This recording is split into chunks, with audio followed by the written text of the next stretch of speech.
want to again thank you for your patience, your respect, your professionalism. I know that you had a really short break because of some of the long-winded First Nations speakers. So thank you for coming back so diligently. Really honored to help introduce some of my family, some of our relatives. I mentioned to you earlier, I can trace my family tree to like 10 or 12, or if I was listening better, I maybe can go a bit more of the family. But when you know who you are and where you come from and what you belong to, then you're connected. Really happy to introduce some of our family here. Some of my family have connections back to our communities, and I'm really proud of the family here for Father for taking his children, teaching them how to be proud of who they are, where they come from, and what they belong to, and not to be backwards about sharing this medicine. At home, we say our most precious resource is our children. Our children have an inherent right to know who they are and what they come from, and to teach them to be proud of what they're doing, to come out and share it with people. There's things that we cannot share with people still in ceremony. We call shmichla, our sacred dance. But there's stuff we call shakota. And a shakota is a song and a dance or a story, something that we're allowed to share with people. It still has spiritual significance. There's still a lot of discipline and teaching come along with this. It's not just a dance performance, because they get taught about what they have, how it tells that story. They're taught about being proud of who they are. They're taught on how to walk with this, to be proud of who they are, because they represent not only their family but their community. And so I'm really, again, proud of my relatives that are here for coming out and sharing, being proud of who they are. I didn't follow the description that was here. Tsatsu, Stalqayu, and it's the Coastal Wolfpack. And so I want to introduce them, and I hope you enjoy them.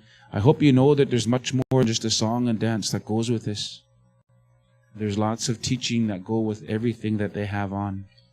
So please enjoy them, and thank you.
My name is Imakoto.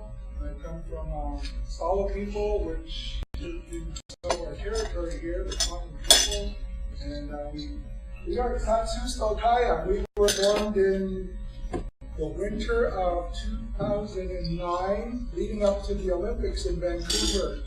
And we have a very large group. We come from a lot of nations.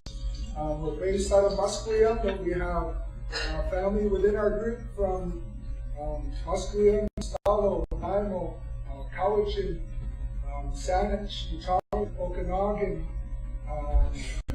There's a really pretty big list of family members that we have, and we represent all of those families, and we share some of our history, our undocumented true history. And the song that we sang when we were coming in is entitled Paddle for Victory. And it's a paddle song, paddling for victory. Every day when we wake up and we're able to share and practice or follow our ways of life, that's a victory. And traditionally our families, our people, before contact, when we would travel into another nation's territory, we sing our songs and let them know we were coming, and they would know who we are by our songs. And that would say you're coming with good intentions. If we weren't singing a song, we weren't coming with good intentions. We were either going to come take your resources or possibly steal a wife or two. So we don't do that so much today. So I think you're safe. And my sons are a little bit too young for that. So. But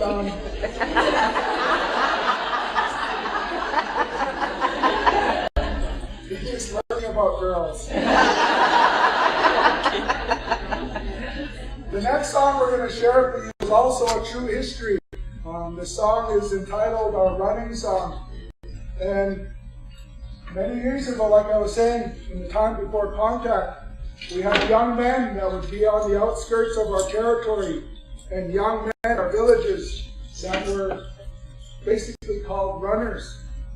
They were young warriors that could endure running for many, many miles, and they would send them out to watch over the edge of their territory for hostiles coming into their territory, or they would send message to the other tribe to come and potlatch with us. One of the important things that we really like to share, especially living where we are, one of the undocumented histories that is true. We hear the name Simon Fraser. Our Stalo is named after Simon Fraser. In his book, he wrote that when he came down the river, he was encountered by hostiles at the mouth of the river, the Musqueam people. The reason why he was encountered by hostile natives is our runner came from up the river, came down and told relatives down there that these non-natives were coming. They were coming down in canoes that they didn't have permission to take. That's why he was turned around. But he didn't mention that in his book. He mentioned that he was encountered by hostile natives, and that they turned him around and said, "We'll bring those back to where they belong." So we pay tribute to that true history with our running song.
different speeds of the song.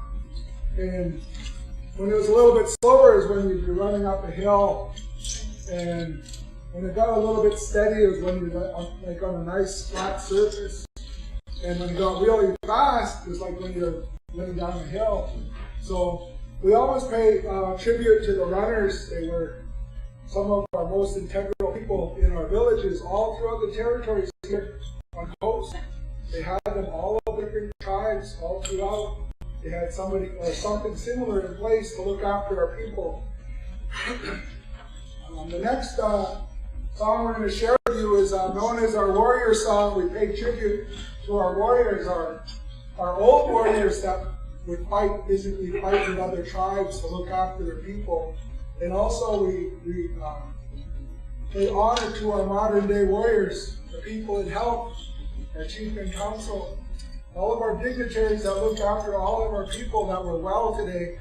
And, so we do this song in respect to that. It's not just about a physical battle anymore. We have modern day battles that we encounter through our life. So this is our honor song, our warrior song.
Nice to see some familiar faces out here. Francis Hart, Nancy here. I was going to pick on Willie, but he actually caught wind of and picked on me. But they have a dance group as well that is, they bring from Chehalis, the Sasquatch dancers. And I really enjoy watching them, and we love being around each other when we're doing these. And I really look up to him. He's from my mother's side, my late mother, is how I'm connected to him through Chehalis. And we come down through the same families.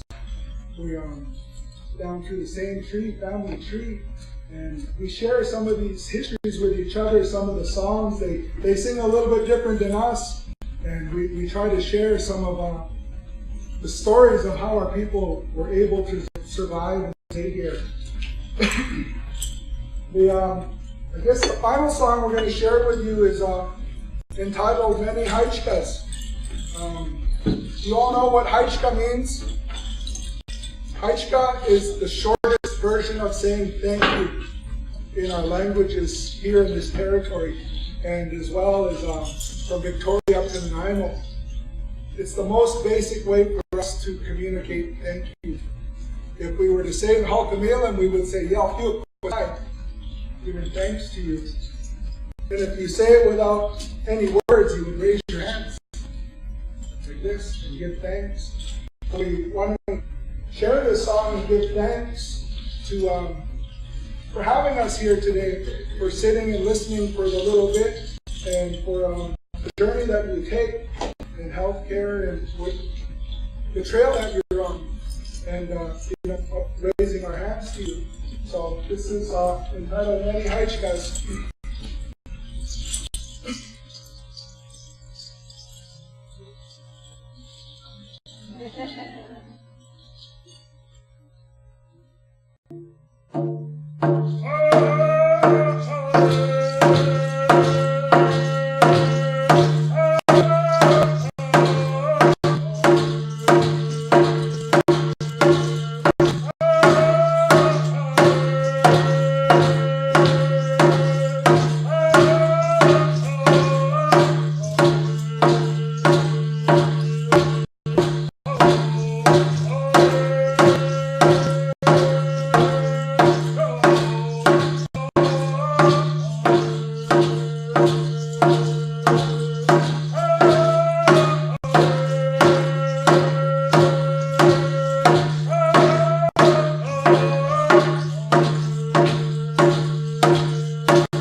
Sometimes I don't know which name to use. My son's English name is Casey. He carries names from both sides of our family. Myself and his mother is from Nanaimo and Chalmers. He also carries a name from the Maori people of New Zealand. One of the artists down there, Derek Darley, gave to him. He was just a little baby, and it's Manawa, which is heartbeat. And they connected the people, the Musqueam and our families, adopted each other in our cultural ways. So this is Manawa. This is Raymond. I'm trying to remember one of his names too. He has a couple as well. Kapilam is from my family, from Stalo, from the Squaw Reserve. Allison and Pearl, they both share the name Kolastana, which comes from Sanitaria, which also connects to them through their ties to Nanaimo and Musqueam. They both share the same name, so it's Mommy and Baby, which they also share with her mother as well. So there's 3 generations that share the same name, and that's how our people would do things.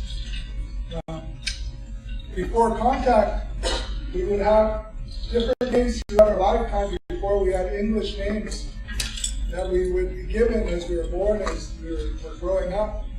And over time, that changed to just being the one name throughout your lifetime.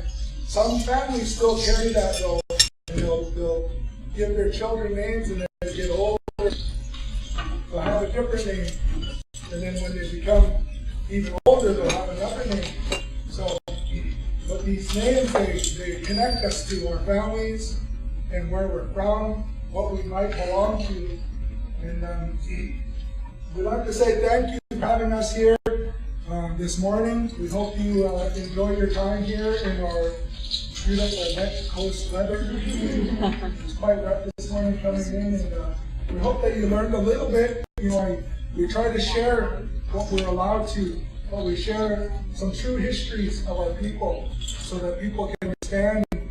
One thing is, we've never had it really documented, fully documented why things were done the way they were done.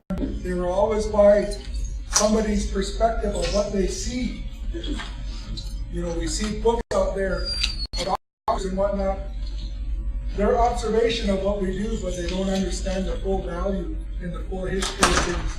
And I want to raise my hands to you once again, and we're going to paddle our way out, leave the same way we came in. I think we're leaving empty-handed. I don't think my wife or my son stole any wives here today.